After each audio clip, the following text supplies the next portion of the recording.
And then you go down the line to the NHLPA, where Don Fehr comes out and makes this half-ass apology about how he let him down. I'm sorry.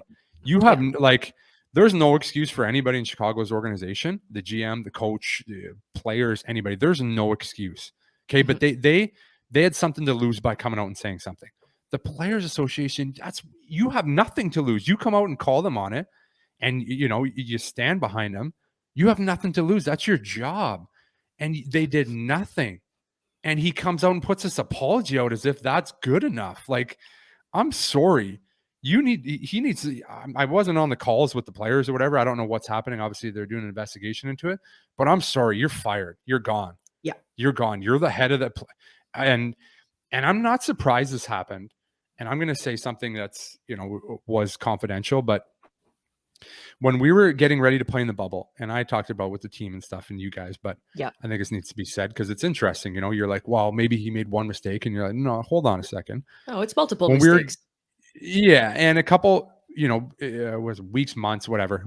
League shuts down 2020, and we start having these player calls, and there's 400 guys on the call from the league talking about, hey, how are we going to get back to playing in the summer? How are we going to finish the season? And COVID was very fresh and new. And nobody really knew what was going on or what was happening.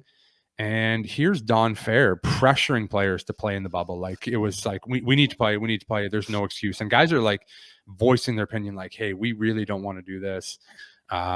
Numerous high-end guys in the league are like, we shouldn't play. Like, we don't need to do this. And Don Fehr was like, him and Mathieu Schneider, supposed to be working for the PA, were the two biggest voices on those calls that were like, you guys need to play. You need to play. You need to play. And it's like, okay, you don't need to go in the bubble. You don't need to sit in the hotel. You're going to go wherever you are and, continue to collect your paycheck. And it was funny. Actually, Shazi was the guy that called them out one time, was like, are you guys still getting paid? And sure enough, they're still getting paid when nobody else was. But of course, Shazi is the best guy. So I, going through that and seeing how they have no, they didn't care about the player. They're like, we need to keep the league going. We need to keep making money. They didn't care about the players. So that coming out and me being through, that experience, I'm not surprised that it ran through Don Fehr and he wanted to keep it quiet.